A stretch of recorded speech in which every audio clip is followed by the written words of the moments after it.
আসসালামু আলাইকুম, কেমন আছেন আপনারা সবাই? আমি আলহামদুলিল্লাহ ভালো আছি। আমরা ময়মনসিংহ বিভাগ সম্পর্কে আলোচনা করছিলাম। এর ধারাবাহিক 14 ক্লাস। তো ময়মনসিংহ বিভাগের আমরা গত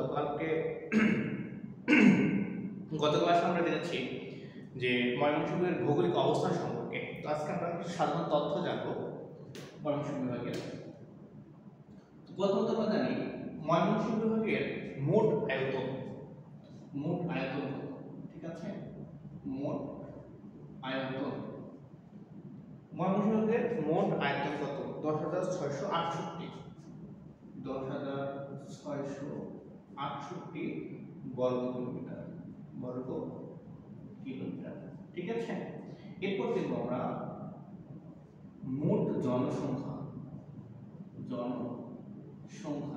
এই ময়মনসিংহ বিভাগের যে 4টা জেলা নিয়ে কিন্তু ময়মনসিংহ গঠিত হয়েছিল, সেটা হচ্ছে এই ময়মনসিংহের মোট জনসংখ্যা কত রয়েছে সেটা দেখব।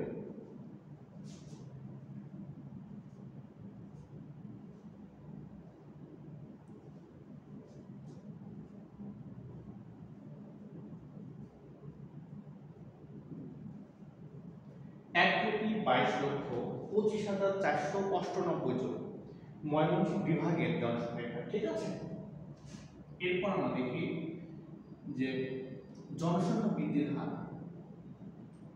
জনসংখ্যা বৃদ্ধির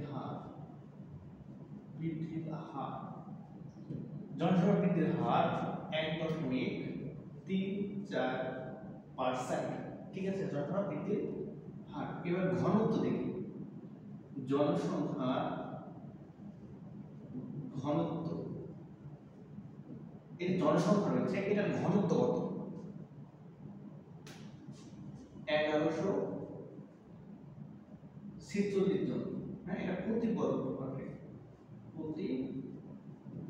কিলোমিটার। ঠিক আছে, প্রতি বর্গ কিলোমিটারে 1146 জন। এবার সাক্ষরতার হার আমরা দেখি। সাক্ষরতার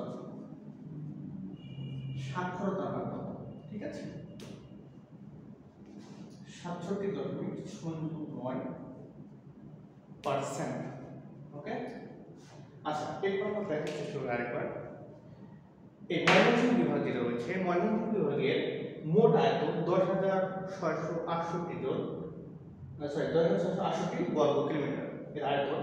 এর মোট জনসংখ্যা রয়েছে 1,22,25,498 জন, এবং এই জনসংখ্যা যে রয়েছে, এই জনসংখ্যার বৃদ্ধির হার হচ্ছে 1.34%, এবং এই জনসংখ্যার ঘনত্ব হচ্ছে 1146 জন, যেটা প্রতি বর্গ কিলোমিটারে। এই যে প্রতি বর্গ কিলোমিটারে এত জন। ঠিক আছে, এরপর আমরা দেখি যে সাক্ষরতার হার 67.69%।